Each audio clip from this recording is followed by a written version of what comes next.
Chapter 1. The Old Pirate at the Admiral Benbow. My name is Jim Hawkins, and I'm going to tell you the story of Treasure Island. It began when I was a boy. My father had an inn by the sea called the Admiral Benbow. One day an old seaman arrived with a big sea chest. He was tall and strong. "Bring me a glass of rum," he said to my father. "Are there many people here?" My father said no. "Good, I'll stay here. You can call me Captain. Take my chest up to my room." Every day he went to the cliffs and looked at the sea with his telescope. And every day he asked us, "Do you sometimes notice any seamen here?"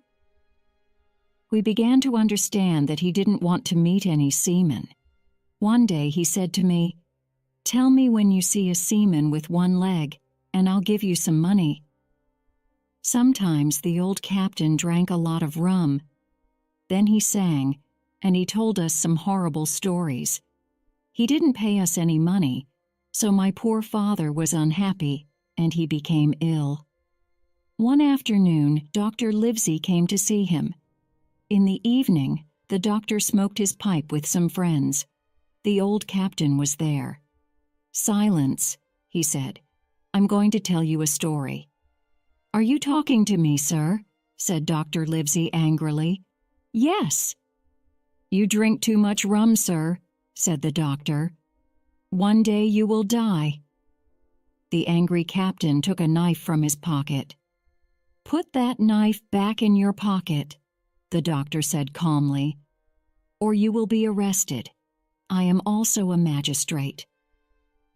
The captain put the knife in his pocket and sat down. He was very quiet that evening. That winter was cold and my father became worse. One morning in January, a seaman arrived. "Is there a man called Bill here?" he asked. I said there was only the captain, and he was on the beach. Then the man waited behind the door, so when the captain came in, he didn't see him. "Bill!" The captain looked round quickly. His face was white. "You know me, Bill," the man said. "We're old friends." "Black Dog." "Yes, I've come to see you." "What do you want?" They sat at the table with some rum. The door was open, and Black Dog sat near it. I couldn't hear their conversation. Then there was a lot of noise, and the table and chairs fell over. I saw Black Dog with blood on his shoulder. Then he ran out of the door. The captain's cutlass had blood on it. "Bring me some rum, Jim," he said. When I came back with the rum, the captain was on the floor. His eyes were closed and his face was very white. Then Dr. Livesey arrived to see my father. He looked at the captain and said, "He drinks too much rum, and so he's ill." Then he showed me a tattoo on the captain's arm. "Look, his name is written here," he said. "Billy Bones." After a few moments, the captain opened his eyes. "Now, Mr. Bones, don't drink rum again or you'll die," the doctor told him. We took him upstairs to his room and put him in his bed. At 12 o'clock, I went into his room with some medicine, but he said that he wanted a glass of rum. "But the doctor," I began. "Oh, the doctor! What does he know about me? Bring me one glass of rum, Jim, and I'll give you some money." "I don't want your money," I said. But I brought the rum. "How long must I stay in bed, Jim?" "The doctor says a week." "But they know where I am now and they'll come. They'll come. They want to kill me and take my sea chest. Jim, did you see that Black Dog today? He's a bad man, but the others are very bad, and they want my sea chest. You see, they are old Captain Flint's men, and they want to know where his treasure is. They're going to give me the black spot." "What's the black spot?" I asked. They always give you the black spot before they kill you." That evening, my poor father died. For a few days, my mother, and were very busy, and we didn't think much about the captain. The day after my father's funeral, a blind man with a stick stopped outside the inn and asked me if it was called the Admiral Benbow. I said yes. "Will you give me your hand, my young friend, and take me into the inn?" When I gave him my hand, he pulled me to him quickly. "Now, boy, take me to the captain." "I can't, sir," I said. "Oh, take me or I'll break your arm." His voice was cold and cruel. I was very afraid of him, and I took him to the captain. The poor old pirate was very afraid too. "Now give me your left hand, Bill," the blind man said, and he put something in the captain's hand. Then he went out of the inn very fast. The captain looked at his left hand. There was a piece of paper with a black spot on it. 10 o'clock. They're coming at 10 and they'll kill me. We've got 6 hours, Jim. We've still got time." The captain tried to stand up, but just then he put his hand to his heart and fell on the floor. I ran to help him, but he was dead. Chapter 2. The Sea Chest. Now my mother and I decided to go to the village for help. When we arrived, the people didn't want to return with us to the inn. They were too afraid. My mother said angrily, "Jim, we'll go back. We'll open the captain's sea chest S and take our money." So a boy from the village went to find Dr. Livesey, and my mother and I went back to the Admiral Benbow. I locked the door. The dead captain was still on the floor. "We must find the key and open the chest," said my mother. I looked at the piece of paper near his hand. There was a message on it. "We're coming tonight at 10. I looked at the clock. It was 6. "We've got 4 hours, Mother," I said. I found the key in the captain's pocket. We went upstairs to his room and my mother opened the chest. Inside there was a packet of papers and a bag. In the bag we found a lot of money, and my mother started to count it.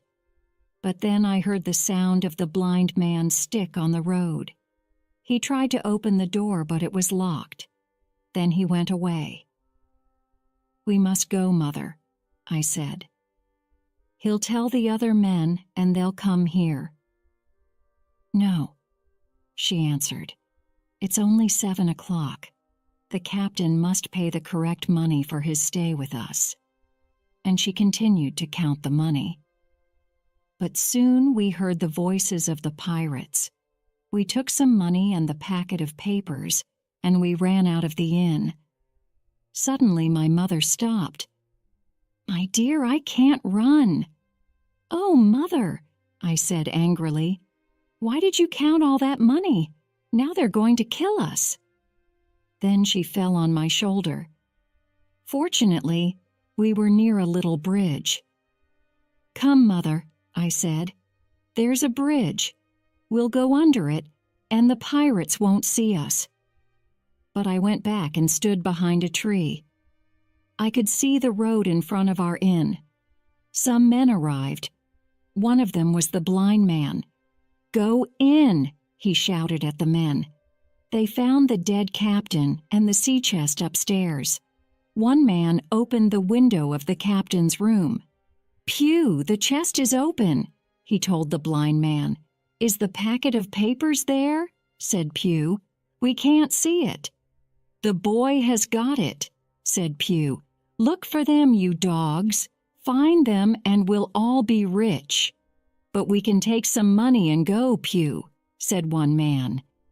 Now the blind man was very angry. He tried to hit the other pirates with his stick. Then I heard the sound of horses. The pirates ran away very fast. In a minute there was only Pew on the road. "Don't leave me, mates," he shouted. Some men on horses came down the hill. Pew tried to run away, but he couldn't see.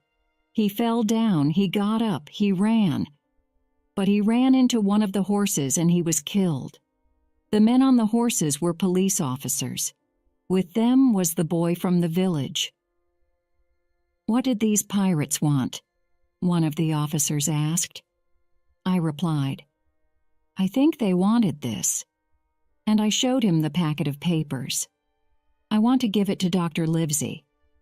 "Yes, he's a good man. I'll take you to his house." Dr. Livesey was at the hall, Squire Trelawney's big house. The two men were in the library. "Good evening, Jim," said the doctor. "What are you doing here?" I told them everything. Then I gave the packet of papers to the doctor, and he put it in his pocket. After the officer left, he said to the squire, "Have you heard of a pirate called Captain Flint?" "Yes, a terrible man. The Spanish were very afraid of him." "Did he have any money?" "Don't you know the story of Flint's treasure? Nobody knows where he buried it." "Very well," said the doctor, and he opened the packet. There were two things in it, a book and a piece of paper. On the first page of the book was the name Billy Bones, mate. Then there were a lot of dates and sums of money. "This is an account book," the doctor said. "It shows how much money that buccaneer Billy Bones got." Then he opened the paper. It was a map of an island, about 9 miles long and 5 miles wide. There were 2 big harbors and a hill called the Spyglass. There were also 3 crosses, 2 on the north part of the island and 1 in the southwest. Next to this one were the words, "A lot of the treasure here." "Livesey," said Mr. Trelawney happily, "tomorrow I'm going to Bristol to buy a ship and find some men. Hawkins, you'll be the cabin boy. You, Livesey, are the ship's doctor. We'll find the treasure, and we'll all be rich." The doctor answered, "Jim and I will go with you. But the pirates also know about this paper, and they want the treasure. So we mustn't say a word about this map." "Livesey, you're right," said the squire. "I won't say a word." Chapter 3. Long John Silver. The squire went to Bristol, and I lived at the hall with Redruth, his servant. The weeks passed. Then a letter arrived from Squire Trelawney. It said that the ship was ready. Its name was Hispaniola, and it was a very good ship. But there were problems. The squire could find only 4 men. Then he met a man called Long John Silver, a seaman, and gave him a job as cook on the ship. The letter continued. "He has only got 1 leg, but he's a fine man. He found some men for me. They're good, strong men. Now we've got a crew, and I want to begin our voyage immediately. So come to Bristol quickly, Hawkins, with Redruth." The next morning, Redruth and I traveled to Bristol. It was a wonderful city and a big port with lots of ships. I was very excited because I was going to sail to an island and find buried treasure. When we saw the squire, he said, "The doctor is here. We're sailing tomorrow." Then he sent me to the Spyglass Inn with a note for John Silver. I knew Long John when I saw him because he had 1 leg. He was about 50, but very tall and strong. I remembered the old captain's words at the Admiral Benbow. "Tell me when you see a sailor with 1 leg." Was that sailor Long John Silver? "Mr. Silver, sir?" "Yes, my boy. And who are you?" Then he saw the note in my hand. "Oh, you're our new cabin boy. Hello." At that moment, a man ran out of the inn. I knew his face. "Stop him!" I shouted. "It's Black Dog. He's a pirate." "What?" Silver said. "A pirate here in my inn. I don't know his name, but I think I saw him here with a blind man." "Yes, I know that blind man. His name was Pew. I looked at Long John. Black Dog was here at his inn. I thought, is Black Dog his friend? Was Pew his friend? Are the other buccaneers his friends? But John Silver was a clever man.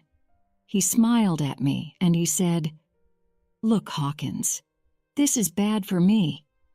Black Dog was here and Squire Trelawney will think I'm a bad man. I'll come with you and talk to him."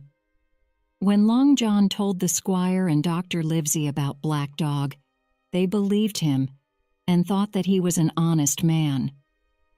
"We're sailing at 4 o'clock this afternoon, Silver," the squire told him.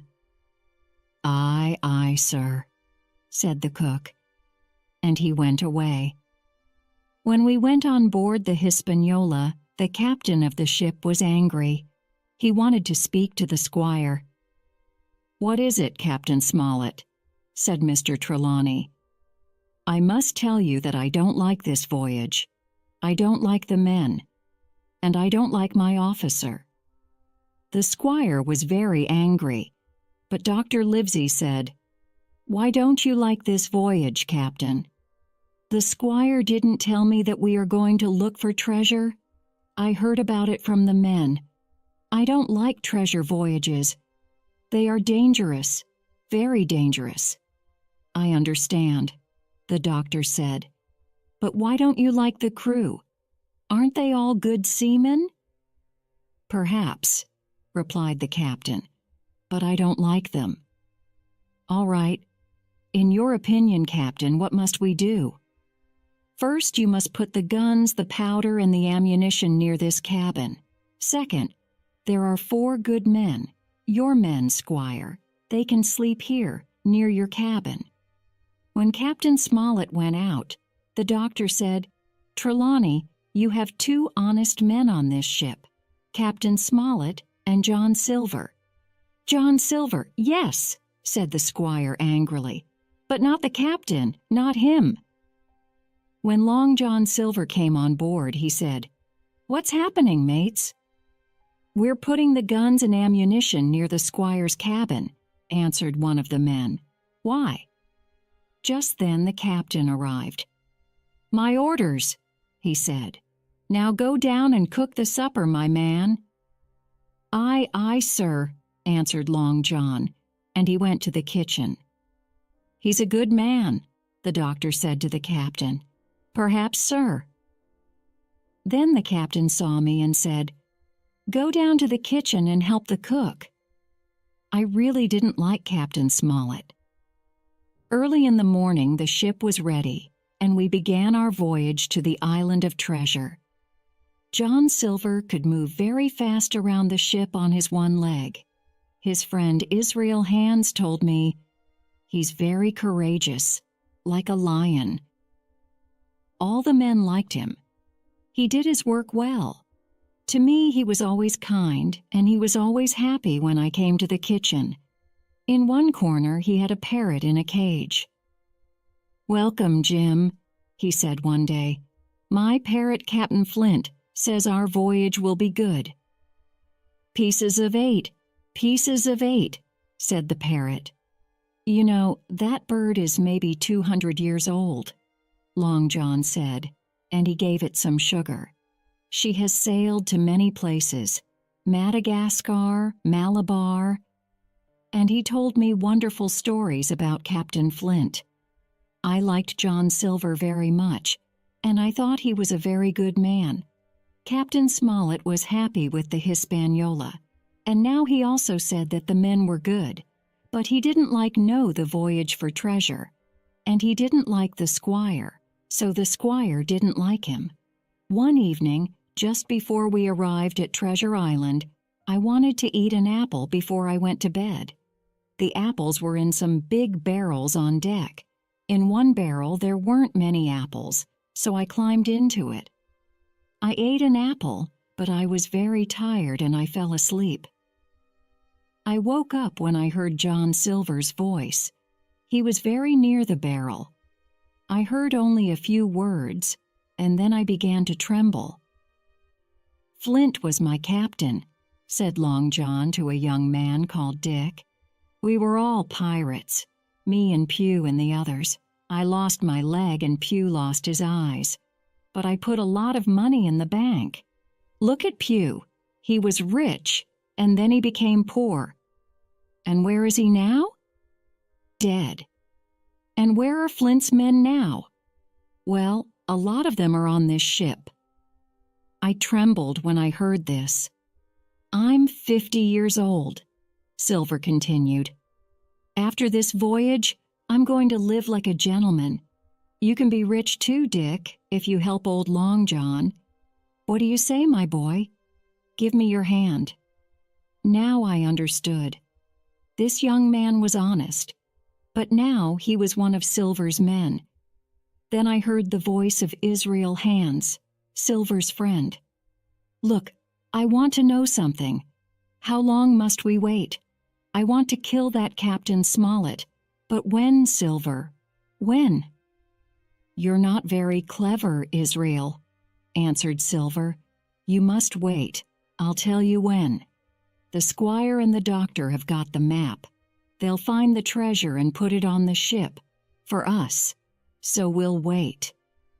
"But," said Dick, "what will we do with the captain, the squire, and the doctor?"